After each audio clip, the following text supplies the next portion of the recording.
கர்த்தருடைய பரிசுத்த நாமத்திற்கு மகிமை உண்டாவதாக. ஷலோம் என்று சொல்லி உங்களுக்கு எங்களுடைய அன்பின் வாழ்த்துக்களை தெரிவித்துக் கொள்கிறோம். இன்றைய நாளின் தியானம் 45ஆம் சங்கீதம். தலைப்பை வாசிக்க கேட்போம். சோஷனிம் என்னும் வாத்தியத்திலே வாசிக்க கோராகின் புத்திரரில் உள்ள ராகத்தலைவனுக்கு ஒப்புவிக்கப்பட்ட நேசப்பாட்டாகிய சங்கீதம். இந்த சங்கீதத்தினுடைய தலைப்பை பாருங்கள். சோஷனீம் என்னும் வாத்தியத்தில் வாசிக்க கோராகின் புத்திரரில் உள்ள ராகத்தலைவனுக்கு ஒப்புவிக்கப்பட்ட நேசப்பாட்டாகிய சங்கீதம். சோஷனீம் என்ற வாத்தியம், அது என்னங்க? சோஷனீம்ங்கிறது ஒரு இசைக்கருவியா? சோஷான் என்பது ஒருமை, சோஷனீம் என்பது பன்மை. சோஷான் என்று சொன்னால் லீலி புஷ்பம், சோஷனீம் என்று சொன்னால் நிறைய லீலி புஷ்பம், அவ்வளவுதான் பன்மையில் சொல்லப்பட்டிருக்கிறது. நீங்கள் இப்பொழுது ஒரு படத்தை பார்க்கிறீர்கள். நீங்கள் காண்கிற இந்த படம் லீலி மலர், லில்லி. இந்த லில்லி மலரினுடைய படத்தை பாருங்கள். அது ஒரு ட்ரம்பட் போல இருக்கிறது. இந்த ட்ரம்பட் வடிவில் இருக்கிறதான இந்த மலர், இப்போ இந்த சங்கீதம் ஆங்கிலத்தில் சொல்லும் பொழுது அக்கார்டிங் டு த லில்லிஸ் என்று சொல்லி சொல்லப்பட்டிருக்கிறது. வேற ஒண்ணுமே இல்லை. லில்லி மலரை போல இருக்கிறதான ஒரு இசைக்கருவி. அது என்ன இசைக்கருவி என்று சொன்னால் அது ட்ரம்பட். அந்த ட்ரம்பட்ல இந்த சங்கீதத்தை பாட வேண்டும். இந்த சங்கீதத்திற்கு லவ் சாங், நேசப்பாட்டு, இது ஒரு வெட்டிங்கில் பாடப்பட்ட சங்கீதம். அதுவும் எந்த வெட்டிங்? ஒரு ராயல் வெட்டிங்கில் பாடப்பட்ட ஒரு சங்கீதம். இந்த சங்கீதம் யாருடைய திருமணத்தில் பாடப்பட்டது என்று சொல்லி வேத அறிஞர்கள் ஆராய்ச்சி செய்த பொழுது எசேக்கியா ராஜாவிற்கும் எப்சிபாவிற்கும் இடையில் நடைபெற்ற திருமணத்தில் பாடப்பட்ட சங்கீதம். இந்த சங்கீதத்தினுடைய எழுத்தாளர் யாராக இருக்கக்கூடும் என்ற கேள்விக்கு இந்த சங்கீதத்தினுடைய எழுத்தாளர் ஏசாயாவாக இருக்கக்கூடும். ஏசாயா யார் என்று சொன்னால் எசேக்கியாவினுடைய ஃபாதர் இன் லா. அப்ப எப்சிபா யார் என்று சொன்னால் ஏசாயாவினுடைய வளர்ப்பு மகள். எப்சிபா என்று சொன்னால் என் பிரியம் அவள் மேல் இருக்கிறது என்று பொருள். சிரியா, இஸ்ரவேல், இந்த 2 நாடுகளுக்கும் இடையிலே நடைபெற்ற யுத்தத்திலே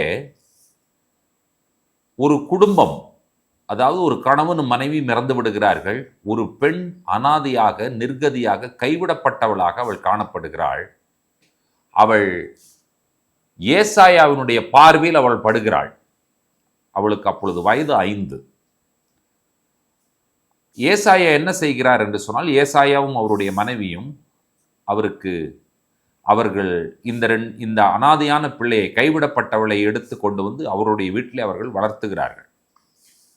கைவிடப்பட்டவள் என்பதற்கு எபிரேயத்தில் சீபா என்று பெயர். இந்த கைவிடப்பட்டவள் ஏசாயாவினுடைய வீட்டிலே வளர்ந்து வருகிறாள். எசேக்கியாவிற்கும் ஏசாயாவிற்கும் உள்ள தொடர்பு நமக்கு தெரியும். ஏசாயா எசேக்கியாவிற்கு தீர்க்க தரிசனம் உரைத்துக் கொண்டிருக்கிறார். தேவனுடைய வார்த்தைகளை பற்றி சொல்லிக் கொண்டிருக்கிறார். நம்ம எல்லாருக்கும் தெரியும்,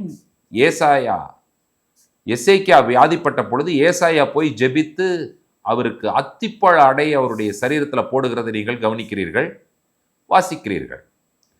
இந்த எசேக்கியா ஏசாயா இவர்களுக்கு இடையே இருக்கிற அந்த தொடர்பிலே ஏசாயாவினுடைய வீட்டில் வளர்கிற சீபா எசேக்கியாவினுடைய கண்களிலே படுகிறாள். இவள் யார் என்று சொல்லி கேட்ட பொழுது ஏசாயா சொன்ன பதில் சீபா, அப்படின்னா கைவிடப்பட்டவள். எசேக்கியா சொல்லுகிறார், என் பிரியம் இவள் மேல் இருக்கிறது, my delight is in her.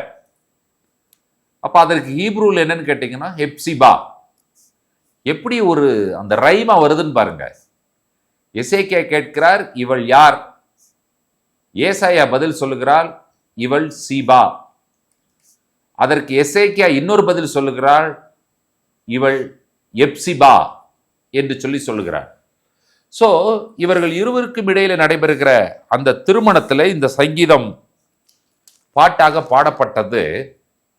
சங்கீதத்தினுடைய முதலாவது வசனத்தை வாசிக்க கேட்கலாம். என் இருதயம் நல்ல விசேஷத்தினால் பொங்குகிறது, நான் ராஜாவை குறித்து பாடின கவியை சொல்லுகிறேன், என் நாவு விரைவாய் எழுதுகிறவனுடைய எழுத்தாணி.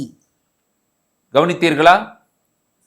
என் இருதயம் நல்ல தீம், விசேஷம்னா தீம், நல்ல ஒரு குட் தீம் இருக்கு. அந்த தீம் அந்த பொருளினால் என்னுடைய இருதயம் பொங்கி நிரம்பி வழிகிறது. நான் என்ன செய்ய முடியும், நான் என்ன செய்ய போகிறேன் என்று சொன்னால், ராஜாவை குறித்து ஒரு கவியை பாடுகிறேன். நான் பாடுகிற இந்த கவி ஏற்கனவே எழுதப்பட்டதல்ல, என்னுடைய நாவே ஒரு எழுத்தாணியாக இருந்து இந்த பாடலை நான் எழுதுகிறேன் என்று சொல்லி இந்த சங்கீத வரிகள் ஆரம்பமாகிறது. ஆரம்பமாகி ஃபர்ஸ்ட் இவர் சொல்லும் பொழுது என்ன சொல்லுகிறான்னு சொன்னால், ஒரு நல்ல தீம் எங்கிட்ட இருக்கு, அது என்னுடைய ஹார்ட்ல இருக்கு, அது ராஜாவை பற்றின ஒரு அழகான பாடல். அந்த பாடலை நான் என்னுடைய நாவிலேயே நான் சொல்லிவிடுகிறேன், எழுத வேண்டும் என்கிற அவசியம் இல்லை என்கிற விஷயத்தை முதலாவது சொல்லிவிடுகிறார். அடுத்தது ஒரு ஆரம்பிக்கும் பொழுதே ராஜாவை பார்த்து சொல்கிறார், மனுபுத்திரரில் எல்லாரிலும் நீர் மகா சௌந்தரியம் உள்ளவர் என்று சொல்லி ஆரம்பிக்கிறார். அடுத்தது இந்த சங்கீதத்தை ஏசாயா எழுதியிருப்பார் என்கிற விஷயத்தை 10வது வசனத்தை வைத்து தீர்மானிக்கிறார்கள். குமாரத்தியே கேள், நீ உன் செவியை சாய்த்து சிந்தித்துக்குள், உன் ஜனத்தையும் உன் தகப்பன் வீட்டையும் மறந்துவிடு. இதுதான் இந்த வசனத்தினுடைய அடிப்படையில் தான் ஏசாயா தன்னுடைய மகளுக்கு, அதாவது வளர்ப்பு மகளுக்கு சொல்லுகிற புத்திமதி என்று சொல்லப்படுகிறது. சரி, இவைகள் எல்லாவற்றையும் நாம் வைத்து நாம் என்ன புரிந்து கொள்கிறோம் என்று சொல்லி கேட்டால், நாம் கைவிடப்பட்டவர்கள், கர்த்தரால் நாம் ஆதரிக்கப்பட்டோம். ஆதரிக்கப்பட்ட நாம் யாருக்கு திருமணம் செய்து கொடுக்கப்படுகிறோம் என்று சொன்னால், ராஜாதி ராஜாவாகிய ஆண்டவராய் இயேசு கிறிஸ்துவுக்கு நாம் திருமணம் செய்து கொடுக்கப்படுகிறோம் என்கிற ஒரு தகவலை இந்த சங்கீதத்தின் மூலமாக நான் சொல்லிக்கொள்ள விரும்புகிறேன். நீங்கள் இந்த கால வேளையிலே உங்களை கற்பனை செய்து பாருங்கள். நீங்கள் மணவாட்டியாகவும் இயேசு கிறிஸ்து மணவாளனாகவும் ஒரு திருமண பந்தத்திலே, அந்த திருமணத்திலே நீங்கள் உட்கார்ந்திருக்கிறீர்கள். இந்த 45ஆம் சங்கீதம் உங்களுக்காக பாடப்படுகிறது என்கிறதான அந்த சிந்தையை உங்களுடைய மனதில் கொண்டு வந்தவர்களாக, தியானத்தினுடைய நிறைவிலே 45ஆம் சங்கீதத்தை முழுவதுமாக படித்துவிட்டு ஜெபிக்கும்படி உங்கள் அன்போடு கேட்கிறேன். நாம் அனைவரும் கண்களை மூடி ஜெபிப்போம். இரக்கத்தில் ஐஸ்வர்யமுள்ள எங்கள் அன்பின் ஆண்டவரே, இந்த ஆசீர்வதிக்கப்பட்ட மனமகிழ்ச்சி நல்ல காலை பொழுதிலே நாங்கள் மணவாட்டி, கிறிஸ்து எங்களுடைய மணவாளன்.